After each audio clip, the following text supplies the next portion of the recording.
childless cat ladies. Honestly, that sounds like a dream come true to me. I don't know. Like solitude, my own choices, and animals that love me. Oh my God, somebody, call the cops. That sounds awful. But anyways, I know that I'm not the only one that felt that their life choices were put under attack. So this episode is called I Am 48, I Am Child Free, and I've never been married. And guess what? That's okay. She had to take I've a never sip made of it down wine the for aisle, but that, I honey. have been engaged in the past. How many engagements? I would say 2.5. Charismatic, gregarious. Everybody loved him. My mom loved him. My sister loved him. My niece loved him. My friends loved him. Everybody loved him. But there was something inside of me that just said, this is not perfect. It's the furthest thing from perfect. He would say things like, nobody's ever going to love you the way that I love you. And I believed him. I wrestled with this internal sense of guilt. I You wrestled with the wrestled guilt with of vanity. honestly wanting to be free, honestly wanting to live my life and to date and to experience other men and to experience other things.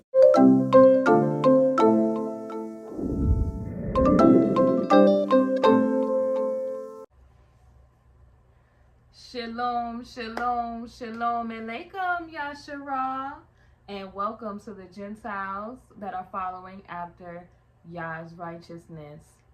I'm King Brittany Chanel. A king is a descendant and a ruler of a divine people. That divine people is Yashara, and we follow the Most High Yahweh. So I am back with another podcast episode.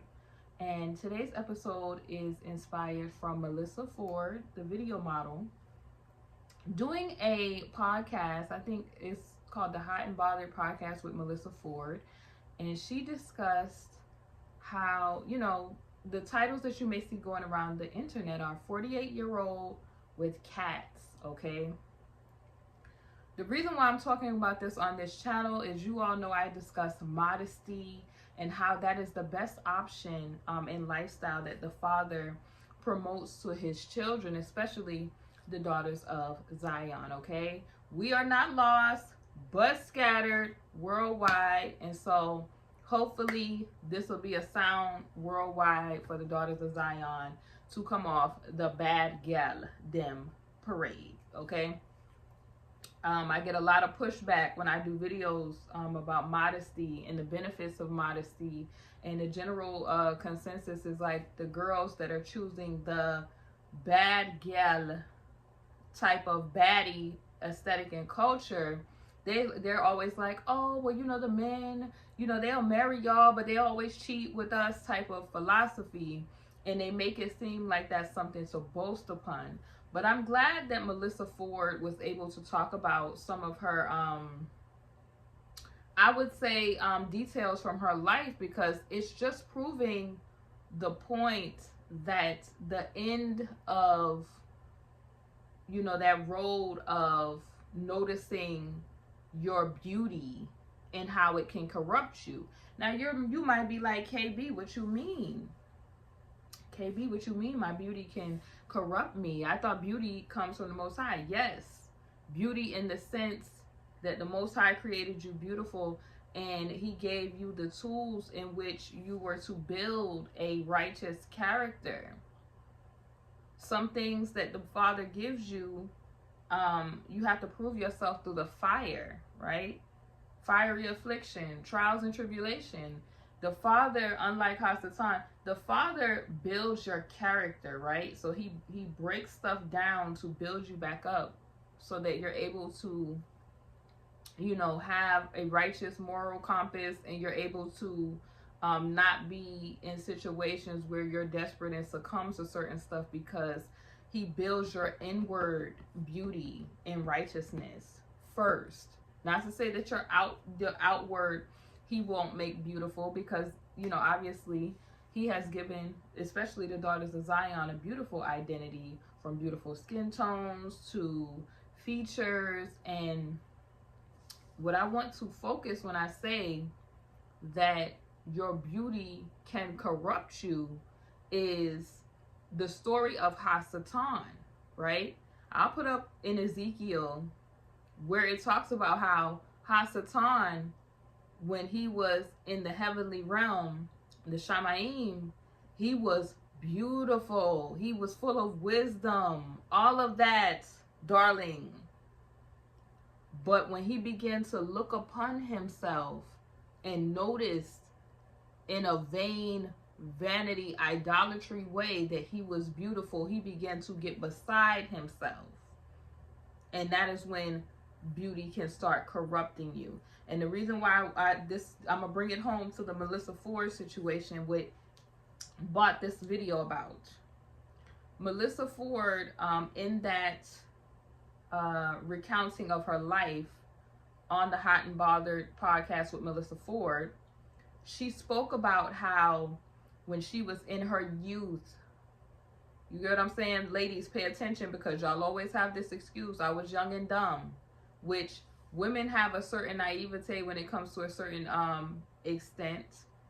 I think a lot of people put a lot of pressure on women because women generally tend to mature faster in certain areas, but not in certain areas.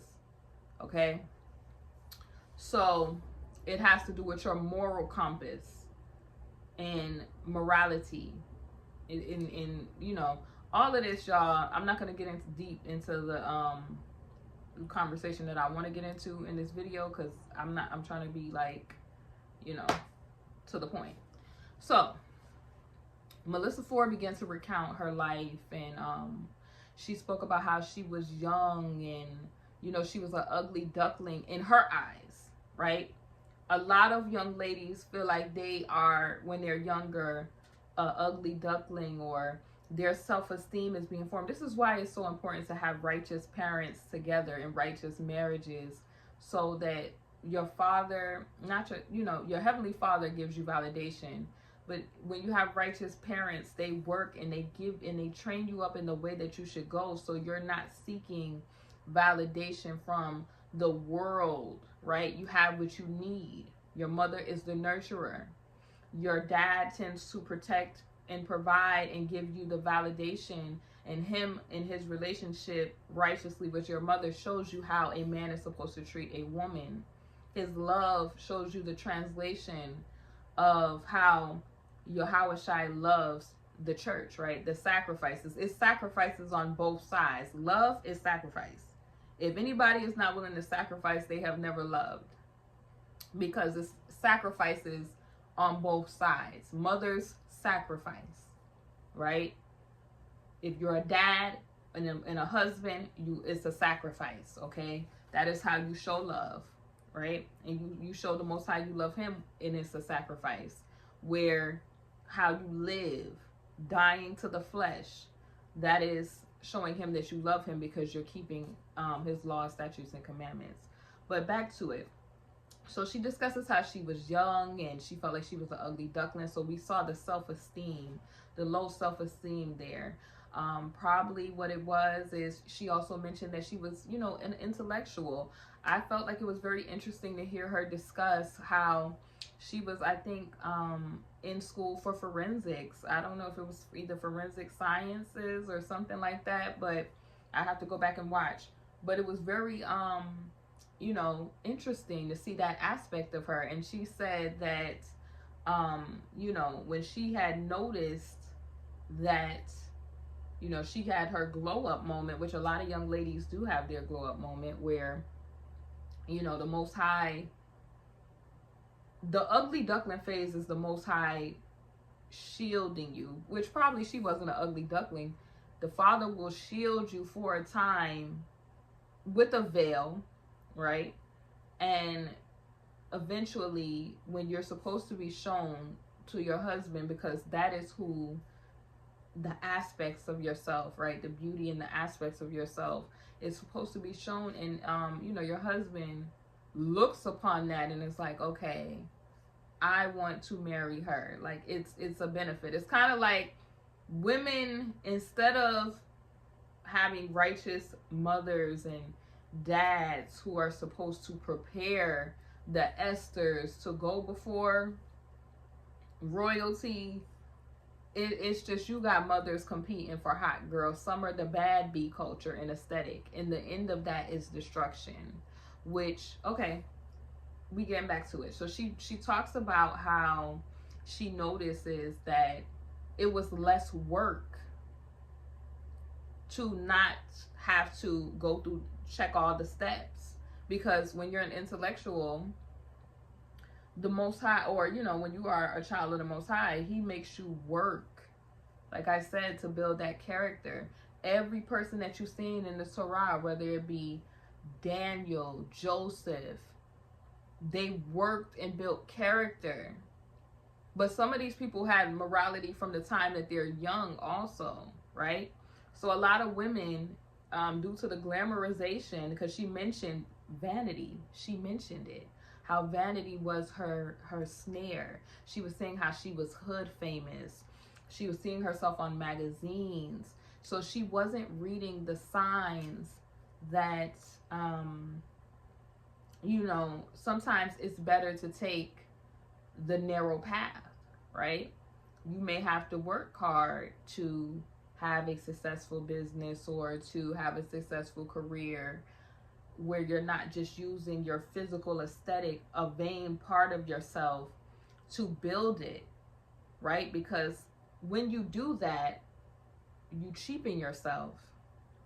And this is why Solomon gave you those lessons, talking about how everything is vain, and it talks about how beauty is fleeting. Not beauty in a sense of like eternal beauty from Yah, but beauty like when you're in this flesh body, it is designed to, you're going to go back to dust form, okay? This is not your forever body. So putting so much emphasis on the flesh when you should be putting emphasis on eternal beauty is a waste of time. It's vain, right? Vanity, this is why I push modesty. Modesty is the fleeing of vanity and idolatry.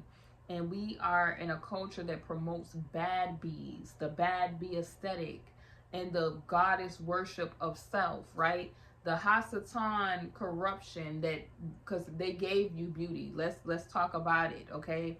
If you read the book of Enoch, if you read those extra books, it tells you how they gave women these extra forms of beautification.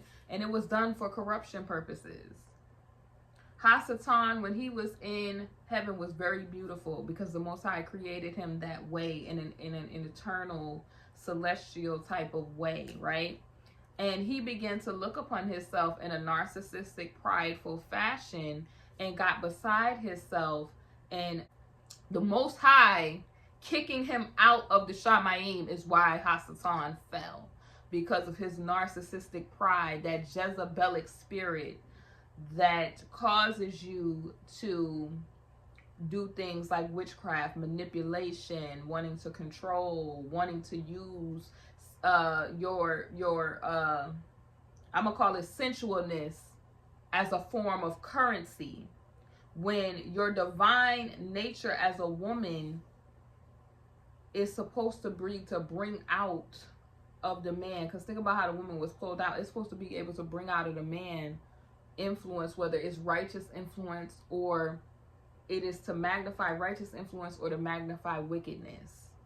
So the type of woman that the man marries is the form of wisdom that he is choosing to marry, whether it's strange knowledge, that woman that's the strange for a piece of change, whether it's the virginal knowledge that is from the Most High, because that particular type of woman, that man knows she sees from the Most High, she can hear from the Most High, and that man then gets with her.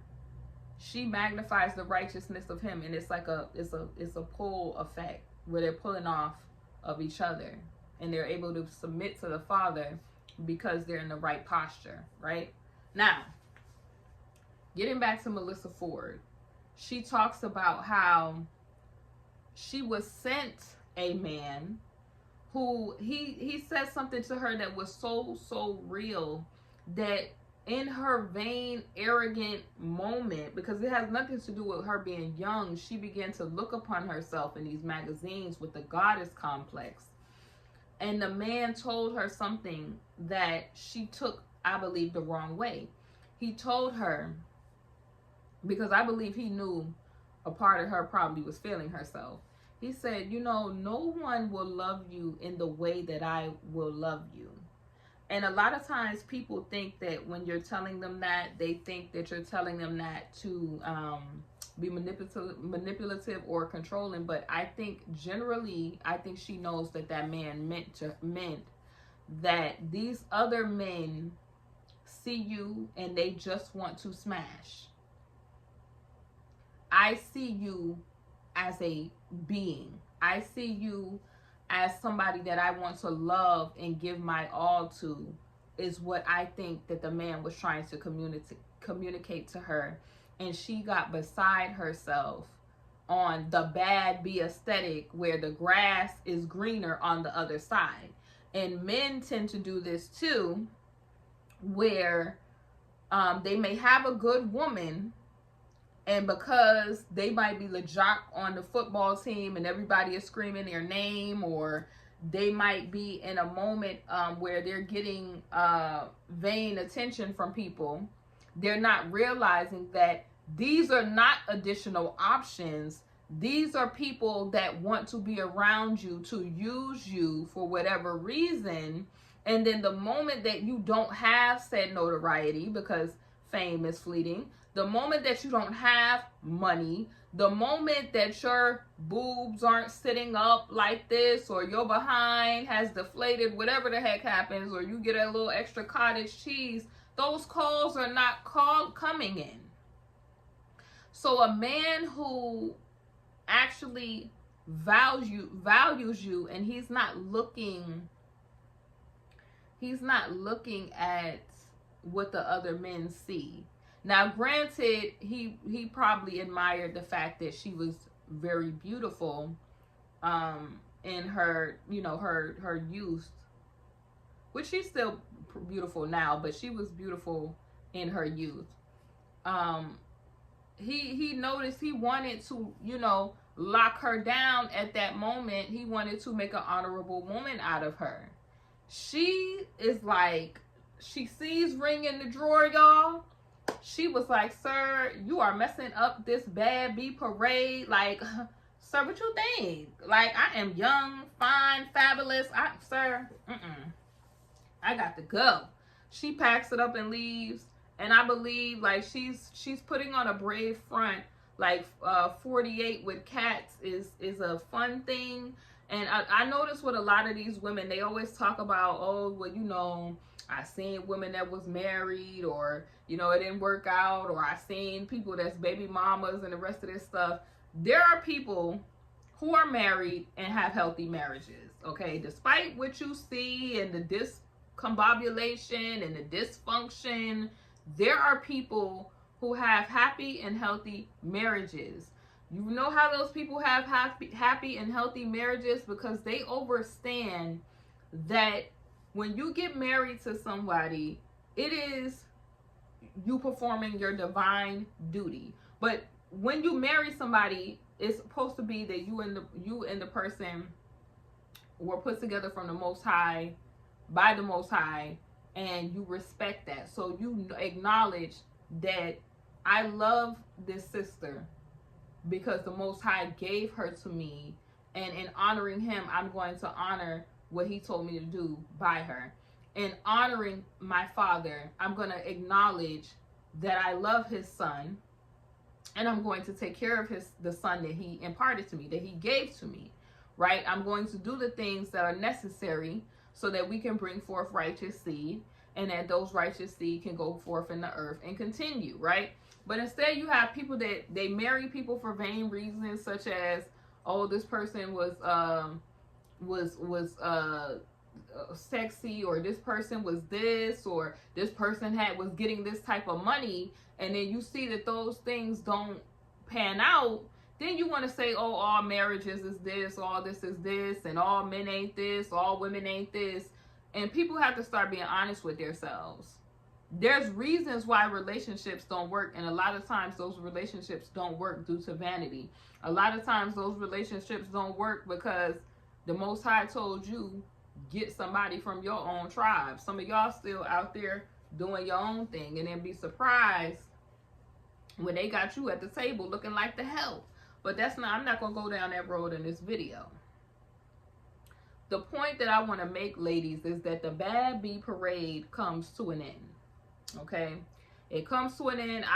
Listen, I'm not a manospheric person. I don't believe that people hit the wall and all this other stuff where they try to put women on a biological clock and stuff like that. Because if you read the Torah and the Bible, women had children at different stages of life. They did things at different stages of life. There's men in the Torah that they started accomplishing things in their 30s and 40s. There's women in the Torah that were accomplishing things later on in life. You're on the time frame that the Most High tells you to complete this stuff. Now, that's the one thing I will say. So there may be women or men who maybe the Most High had them focus on an assignment, which is why he paired them up with who he paired them up later in life. I seen a lady who, she wasn't, all around in the world and and then eventually later on in life, the Father blessed her with a marriage and stuff like that.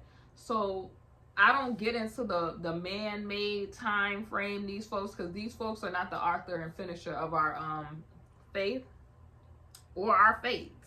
So I don't get into that, or people hitting the wall, because the Most High can redeem people who humble themselves and admit when they are wrong and that they've made bad choices, right? But the first step that you got to admit to the Father is that you was on a bad road in the first place, right? That you didn't do necessarily what you were supposed to do.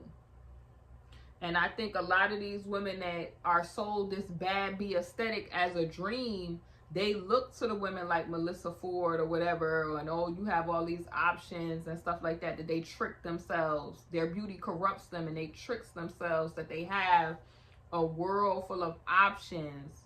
And that's what social media sets people up to believe too, men and women, because it's not just women, it's men too, where they're tricked in their thinking into thinking that they have all of these options, and they ignore maybe the good person that the Father has put before them, and they squander that moment, and then they want to spin the block. There's no spinning the block after that, because if you foil it, the Most High may give that person to somebody else. So when you have the opportunity to get a good person in your life, cherish that moment, because if you fumble that, it may be a long time before the Most High sends somebody else to come to you again, or that you may encounter again, right? So I'm not one of those people that because a lot of these people that are in the manosphere and stuff, they talk from it like every woman. You're not entitled to every woman or every woman's time, and just because you had a crush on that woman, that doesn't mean that that woman was called to you. So I'm not saying in the sense that women are obligated to be with every man that has a crush on them and stuff like that. What I'm saying is, she knew, because she took a sip of that, Melyssa Ford took a sip of that wine, and she knew that the true wine was that man that she was with initially, that valued her, who wanted to give her what she said he gave her nothing but love, which I believe that. Her family loves him, and he was good to her. I think she know that she missed her opportunity.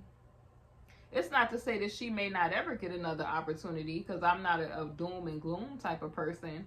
I just think that she, in her vanity, in her idolatry of self, and her wanting to make quick bucks and thinking that the quick way was a way to make a career through sensuality as an identity, she realized now that she's 50 or 48, them calls ain't calling like that.